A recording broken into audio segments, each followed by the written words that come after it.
നാളെ വെളുപ്പിന് യാത്ര പോവുകയാണ്. എക്സൈറ്റ്മെന്റ് നന്നായിട്ടുണ്ട്. ക്യാമ്പിൽ ഭക്ഷണത്തിനെല്ലാം അത്യാവശ്യം നല്ല വിലയാണ്. അതുകൊണ്ട് തന്നെ പരമാവധി കൊണ്ടുപോകാൻ പറ്റുന്ന കുറച്ച് കാര്യങ്ങൾ വാങ്ങിവെച്ചു. പരമാവധി ഭാരം എങ്ങനെ കുറയ്ക്കാമെന്നുള്ള ചർച്ചകൾ, ചായകുടി, അങ്ങനെ എന്തൊക്കെയോ തീരുമാനിച്ചുറപ്പിച്ച് വളരെ വൈകി വീട്ടിലെത്തി. നാളെ ഉച്ചത്തേക്ക് 5 പേർക്കുമുള്ള ചപ്പാത്തി ചുട്ടെടുത്തു. പ്ലാസ്റ്റിക് കവർ മാറ്റി കൊണ്ടുപോകേണ്ട ഭക്ഷണമെല്ലാം പേപ്പറിലും വാഴയിലയിലും പൊതിഞ്ഞെടുത്തു. ഉറങ്ങിയെന്ന് ഉറപ്പാക്കാൻ ജസ്റ്റ് ഒന്ന് കിടന്നതും അലാം അടിച്ചു. പിന്നെ കിടക്കാൻ തോന്നിയില്ല. റെഡിയായി രാവിലെ 4:50 ബൈക്കും എടുത്ത് വീട്ടിൽ നിന്നിറങ്ങി.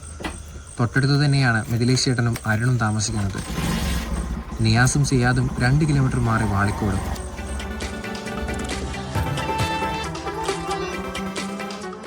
നീ പറഞ്ഞോ, നിനക്ക് വേണമെങ്കിൽ എടുത്തോ, ചുമക്കാൻ പറ്റുമെങ്കിൽ എടുത്തോ, അത്രേ ഉള്ളൂ. ചുമന്ന് പാടുപെടണ്ട.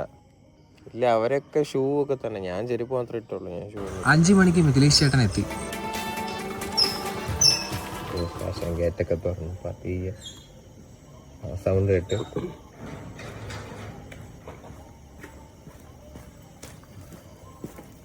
അരുൺ 5:25. എടാ ഇപ്പൊ മുഖം മറച്ചാൽ എപ്പോഴായിരുന്നാലും പിന്നെ പിടിക്കുമല്ലോ. കയ്യിലെന്ത് കയ്യിൽ ബ്രെഡ് സെറ്റാക്കിയ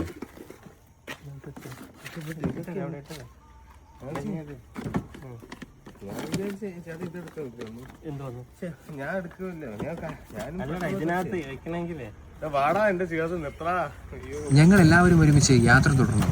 നെടുമങ്ങാട് നിന്നും ബോണക്കാട് പിക്കറ്റ് സ്റ്റേഷൻ വരെ 20 കിലോമീറ്ററാണ്. മിഥുന എത്തിയപ്പോൾ ഒരു ചായ കുടിച്ച് വീണ്ടും യാത്ര തുടർന്നു. പോകുന്ന വഴിയിൽ നിന്ന് തന്നെ പ്രഭാത ഭക്ഷണം പാഴ്സൽ വാങ്ങി. രാവിലെ 7 മുതൽ 9 വരെയാണ് റിപ്പോർട്ടിംഗ് ടൈം. ഒരു 3 വരെയൊക്കെ